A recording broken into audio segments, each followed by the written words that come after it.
Welcome back to ലേണിനോ. SSC MTS എക്സാമിന്റെ notification വന്നിട്ടുണ്ട്. സോ നമുക്ക് അതിന്റെ ഡീറ്റെയിൽസ് നോക്കാം. അതേപോലെ തന്നെ എക്സാം പാറ്റേൺ എങ്ങനെയായിരിക്കും, എന്തൊക്കെയാണ് അതിൽ പഠിക്കേണ്ടത് എന്നുള്ള കാര്യങ്ങളെല്ലാം ഡീറ്റെയിൽ ആയിട്ട് തന്നെ നോക്കാം. ഓക്കെ, സോ ഫസ്റ്റ് നമുക്ക് ഇമ്പോർട്ടൻ്റ് ആയിട്ടുള്ള ഡേറ്റ്സ് നോക്കാം. അപ്പോൾ ഓൺലൈൻ ആപ്ലിക്കേഷൻ സബ്മിറ്റ് ചെയ്യാനുള്ള ലാസ്റ്റ് ഡേറ്റ് എന്ന് പറയുന്നത് 31/7/2024 ആണ്. ജൂലൈ 31 വരെയാണ് നമുക്ക് അപ്ലൈ ചെയ്യാനായിട്ട് സാധിക്കുക. ദെൻ ഫീസ് നമുക്ക് ഓൺലൈൻ ആയിട്ട് തന്നെയാണ് ഫീ പേയ്മെന്റ് ചെയ്യേണ്ടത്.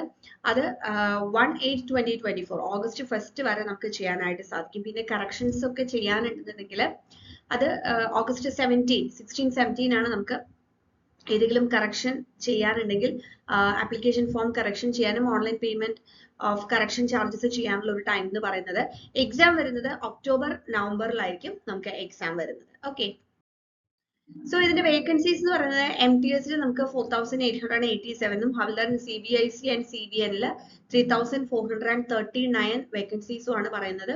റിസർവേഷൻ ഉണ്ടാവും, ഓരോ കാറ്റഗറി അനുസരിച്ച് റിസർവേഷൻസും ഉണ്ടായിരിക്കും. നെക്സ്റ്റ് ഏജ് ലിമിറ്റ് എന്ന് പറയുന്നത് MTS 18 to 25 ആണ് വരുന്നത്. അത് കൃത്യമായിട്ട് അത് ഏത് ഡേറ്റ് വെച്ചിട്ടാണെന്നുള്ളത് പറഞ്ഞിട്ടുണ്ട്. സോ നിങ്ങൾ എലിജിബിൾ ആണോ എന്നുള്ളത് ചെക്ക് ചെയ്യുക. അതേപോലെ തന്നെ ചില ഡിപ്പാർട്ട്മെന്റ്സിലും അതുപോലെ തന്നെ ഹവൽദാർ CBIC ആൻഡ് CBN നമുക്ക് 18 to 27 വരെ ഏജും എടുക്കുന്നുണ്ട്. പിന്നെ ഏജ് റിലാക്സേഷൻ വരുന്ന കാറ്റഗറീസിന് ഓരോ കാറ്റഗറി അനുസരിച്ചിട്ടും എത്രയാണ് റിലാക്സേഷൻ ഉള്ളത് എന്നുള്ളത് മനസ്സിലാക്കുക. സോ നമ്മൾ എലിജിബിൾ ആണെങ്കിൽ അതിനനുസരിച്ച് നമുക്ക് അപ്ലൈ ചെയ്യാം. സോ നമ്മൾ ഇതിൽ ഏതെങ്കിലും ഇപ്പോൾ ഡിഫൻസിൽ അല്ലെങ്കിൽ സെൻട്രൽ ഗവൺമെന്റിൽ ഓൾറെഡി ഉള്ള എംപ്ലോയീസിനൊക്കെ ഏജ് റിലാക്സേഷൻ ഉണ്ട്. അപ്പൊ നമ്മൾ ആ ഒരു കാറ്റഗറിയിൽ വരുന്നവരാണെങ്കിൽ നമുക്ക് അത് നോക്കിയിട്ട് അപ്ലൈ ചെയ്യാനായിട്ട് സാധിക്കും. നെക്സ്റ്റ് ഇതിന്റെ ക്വാളിഫിക്കേഷൻ നമുക്ക് അറിയാം, 10th ആണ് ക്വാളിഫിക്കേഷൻ. മെട്രിക്കുലേഷൻ എക്സാമിനേഷൻ പാസ്സായവർക്കൊക്കെ തന്നെ ഈ ഒരു എക്സാമിന് അപ്ലൈ ചെയ്യാനായിട്ട് സാധിക്കും. സോ എലിജിബിൾ ആയിട്ടുള്ളവരെല്ലാം തന്നെ അപ്ലൈ ചെയ്യാം. ഇനി അതിന്റെ എക്സാം പാറ്റേൺ നമുക്ക് നോക്കാം. ഇപ്പോൾ MTS എക്സാമിന് നമുക്ക് കമ്പ്യൂട്ടർ ബേസ്ഡ് എക്സാമിനേഷൻ ആയിരിക്കും. ഹവൽദാർ എക്ബോസ്റ്റിൻ ആണെന്നുണ്ടെങ്കിൽ നമുക്ക് കമ്പ്യൂട്ടർ ബേസ്ഡ് എക്സാമിനേഷൻ കൂടാതെ ഫിസിക്കൽ എഫിഷ്യൻസി ടെസ്റ്റും ഫിസിക്കൽ സ്റ്റാൻഡേർഡ് ടെസ്റ്റും ഉണ്ടായിരിക്കും. അപ്പോൾ കമ്പ്യൂട്ടർ ബേസ്ഡ് എക്സാമിനേഷൻ എന്ന് പറയുന്നത് നമുക്ക് ഹിന്ദിയിലും ഇംഗ്ലീഷിലും 13 റീജിയണൽ ലാംഗ്വേജസിലുമാണ് കണ്ടക്ട് ചെയ്യുന്നത്. അപ്പോൾ ഏതൊക്കെയാണ് ലാംഗ്വേജസ് എന്നുള്ളതും ഇവിടെ പ്രൊവൈഡ് ചെയ്തിട്ടുണ്ട്. സോ ഇനി അതിന്റെ കൃത്യമായിട്ടുള്ള പാറ്റേൺ നമ്മൾ മനസ്സിലാക്കിയിട്ട് വേണം അത് പഠിക്കാനായിട്ട്. എന്തൊക്കെ കാര്യങ്ങളാണ് പഠിക്കേണ്ടത് എന്നുള്ളത് കൃത്യമായി സിലബസ് അനുസരിച്ച് പഠിച്ച് മുൻവർഷ ചോദ്യ പേപ്പറുകളും കൃത്യമായി സോൾവ് ചെയ്ത് പഠിച്ചു കഴിഞ്ഞാൽ നമുക്കിത് ക്രാക്ക് ചെയ്യാൻ വളരെയധികം ഈസി ആയിരിക്കും.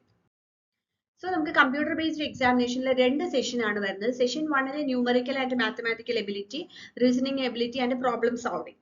ആൻഡ് സെക്കൻഡ് സെഷനിൽ ജനറൽ അവയർനെസ്, അതേപോലെ തന്നെ English language and comprehension. So ഇതിൽ എത്ര ക്വസ്റ്റ്യൻസ് വരും, മാക്സിമം മാർക്ക് എന്നുള്ള ഡീറ്റെയിൽസ് ആണ് നമുക്ക് തന്നിരിക്കുന്നത്. ഇനി ഇതിൽ ഓരോ സെഷനിലും പറഞ്ഞിട്ടുള്ളതിൽ നമുക്ക് എന്തൊക്കെ ടോപ്പിക്സ് പഠിക്കണം എന്നുള്ളതും നോക്കാം. Okay, so first numerical and mathematical എബിലിറ്റിയിൽ നമുക്ക് ബേസിക് ആയിട്ടുള്ള മാത്സ് കാര്യങ്ങളാണ്. നമ്പേഴ്സിനെ കുറിച്ചുള്ള concept, LCM, HCF, decimal fraction, അതുപോലെ തന്നെ arithmetic operations, BODMAS rule, percentage, ratio, proportion, work, time, profit loss, discount, then average, simple interest, അതേപോലെ തന്നെ ജോമെട്രി റിലേറ്റഡ് ആയിട്ടുള്ള കുറച്ച് ടോപ്പിക്സ് വരും. Lines, angles, graph, data, square root, ഇങ്ങനത്തെയുള്ള ഇതാണ് നമുക്ക് ന്യൂമറിക്കൽ ആൻഡ് മാത്തമാറ്റിക്കൽ എബിലിറ്റിയിൽ വരാം. റീസണിങ്ങിലാണെന്നുണ്ടെങ്കിൽ നമുക്ക് series, alpha numeric series, coding, decoding, analogy, അതേപോലെ തന്നെ നോൺ വെർബൽ റീസണിംഗ്, ഡയഗ്രാംസ് വെച്ചിട്ടുള്ള questions, age calculation, calendar, clock related ആയിട്ടുള്ള ക്വസ്റ്റ്യൻസ് ആണ് വരെ. ജനറൽ അവയർനെസ് എന്ന് പറയുന്നത് അത് ഒരു ബ്രോഡ് കവറേജ് ആണ് അല്ലെ, നമുക്ക് അങ്ങനെ ടോപ്പിക്സ് പറയാൻ പറ്റില്ല. പക്ഷെ നമ്മൾ സോഷ്യൽ സ്റ്റഡീസിൽ പഠിച്ചിട്ടുള്ള history, geography, art, culture, civics, economics, അതേപോലെ തന്നെ ജനറൽ സയൻസ്, എൻവയോൺമെന്റൽ സ്റ്റഡീസ്, ഒരു 10th ലെവലുള്ള ക്വസ്റ്റ്യൻസ് ഒക്കെ നമുക്ക് പ്രതീക്ഷിക്കാം. ദെൻ ഇംഗ്ലീഷ് ലാംഗ്വേജ് ആൻഡ് കോംപ്രഹെൻഷനിലാണെങ്കിൽ നമ്മൾ ഇംഗ്ലീഷ് എന്ന് വെച്ചാൽ വളരെ ബേസിക് ആയിട്ടുള്ള ഇംഗ്ലീഷ് ഗ്രാമർ കാര്യങ്ങളൊക്കെ അറിഞ്ഞിരുന്നാൽ നമുക്ക് ഈ ക്വസ്റ്റ്യൻസും ഈസി ആയിട്ട് ആൻസർ ചെയ്യാനായിട്ട് സാധിക്കും. സോ നമ്മൾ ലേണിനോയിൽ SSC MTS എക്സാമിനുള്ള കോച്ചിങ് നമ്മൾ പ്രൊവൈഡ് ചെയ്യുന്നുണ്ട്. 1 year വാലിഡിറ്റിയിലാണ് നമ്മുടെ കോഴ്സ് വരുന്നത്. സിലബസ് അനുസരിച്ച് ലെക്ചേഴ്സും MCQസും സ്റ്റഡി മെറ്റീരിയൽസും ടെസ്റ്റ് സീരീസും എല്ലാം വരുന്ന കോഴ്സാണ്. സോ നിങ്ങൾക്ക് ജോയിൻ ചെയ്ത് പഠിക്കണം എന്നുണ്ടെങ്കിൽ നമ്മൾ ലേണിനോ ആപ്പ് ഡൗൺലോഡ് ചെയ്യാം, അല്ലെങ്കിൽ താഴെ കാണുന്ന നമ്പറിൽ കോൺടാക്ട് ചെയ്ത് കഴിഞ്ഞാൽ അതിന്റെ ഡീറ്റെയിൽസ് കിട്ടും. സോ കൃത്യമായ പാറ്റേൺ നമ്മൾ പഠിക്കുകയും മുൻവർഷ ചോദ്യങ്ങൾ നമ്മൾ സോൾവ് ചെയ്ത് പഠിക്കുകയും ചെയ്ത് കഴിഞ്ഞാൽ നമുക്ക് ക്രാക്ക് ചെയ്യാനായിട്ട് സാധിക്കും. സോ ലേണിനോ നിങ്ങളോടൊപ്പം തന്നെ കൂടുതൽ ഡീറ്റെയിൽസിനായി കോൺടാക്ട് ചെയ്യാം.